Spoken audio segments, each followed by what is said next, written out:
Set your phasers to stun and turn it up to warp drive number 5. I'm going to break down and analyze Star Wars Episode 5, The Empire Strikes Back.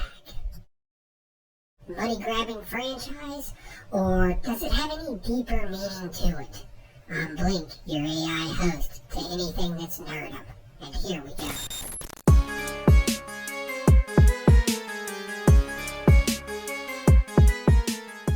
Empire Strikes Back, the 5th film in the Disney franchise, Star Wars, and the most critically acclaimed until Episode 12, Rise of Darth Goofy. The film is a sequel, which means all your favorite characters are back. Vader, Leia, Tars, this guy. Even Luke couldn't stay away. When Empire begins, the gang is hiding at a ski resort called Hoth. Vader is pissed that they're hugging all the slopes, so he attacks them with giant robot turtles. Foregoing a concentrated attack from behind, the rebels fly around erratically, then make a tripwire out of the strongest rope in the universe. Han and Leia escape with their sidekicks and hide inside a snake. Luke escapes to planet Dagobah with his sidekick and meets Yoda, who inexplicably acts like a crazy person just to trick Luke for 5 minutes. Luke begins his Jedi training, which consists of wearing a backpack while doing some light exercise. Meanwhile, Han and Leia go to the lazily named Cloud City to get ambushed by Vader, who freezes Han in carbonite just to show he can afford it. Fun fact, actor Harrison Ford ad-libbed the line, "I know." I love you. I know.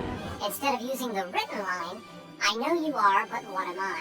Leia and the sidekicks escape with some help from the mayor, but not before Luke falls for Vader's bait like a total Vader disarms Luke and tries to have a heart-to-heart with him, but Luke bails. Classic teenager, embarrassed to be seen with his dad.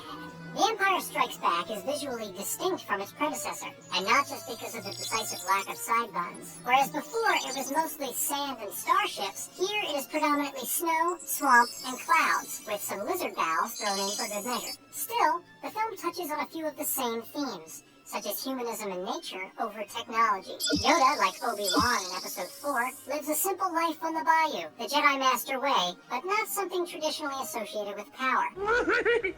When Darth Vader is in his power pod, we catch a brief glimpse of his milky white head, revealing that he does have some humanity left in him, and probably takes his helmet off for naps and showers. Later, when Luke misplaces his hand, he puts on a cybernetic prosthesis, symbolically moving him one step closer to his father, a hybrid of man and machine. He's still got that squeaky voice, though. That's impossible! Must have gotten that from his mother's side. The dark side of the Force becomes a central conflict for Luke. Swiss psychiatrist Carl Jung believed in something called the shadow, the unknown dark part of human personality. Inside Yoda's cave practice facility, Luke confronts an illusion of Darth Vader and defeats him by slicing his neck with the light thing. But behind Vader's mask, Luke sees his own face. As Jung says, everyone carries a shadow, and the less it is embodied in the individual's conscious life, the blacker and denser it is. Black and dense like Vader's helmet? Ooh, I'm getting goosebumps! You might say that the dark side threatens to turn Luke's world upside down, and indeed, Luke does spend much of the movie inverted, like some sort of bad boy. This can be related to the idea of the hanged man, as seen in tarot symbolism. Remember Miss Cleo? Yeah, me neither. Luke is upside down 3 times in the movie. In the Wampa Cave, training with Yoda, and trying to fix a TV antenna.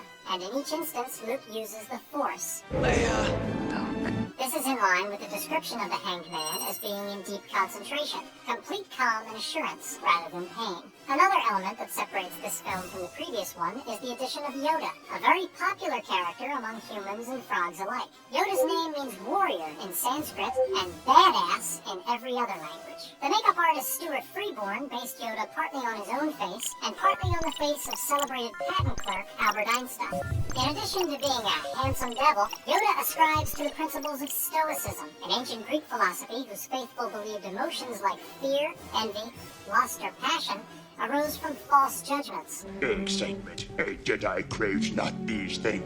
The sage, a person who had attained moral and intellectual perfection, would not succumb to such trivial pursuits, despite a love for knowledge-based board games. Empire's most lasting impact is the line, "I am your father." I am your father. Often misquoted as Luke, "I am your father." Luke, I am your father. This This phrase was inescapable on Earth, especially at adoption agencies. Vader's reveal was one of the original twist endings in Earth's cinematic history, and therefore a source of the very first spoilers. In fact, historians believe they can trace the phrase spoiler alert to a ticket line outside a screening of Episode 5 in Pensacola, Florida. This alert led Earth down a dangerous path, eventually culminating in a spoiler culture that left humans paralyzed with fear of checking the internet unless completely caught up with Game of Thrones. Fortunately, this all stopped. To test your midichlorian levels, click the subscribe button. Well, that's it for this one. I hope you enjoyed it. Please don't forget to like, subscribe, and even leave a comment, especially if you know somebody out there that I may be missing in the old algorithms here. Please let me know down below. I'll be happy to take a look. And I'll see you all next time.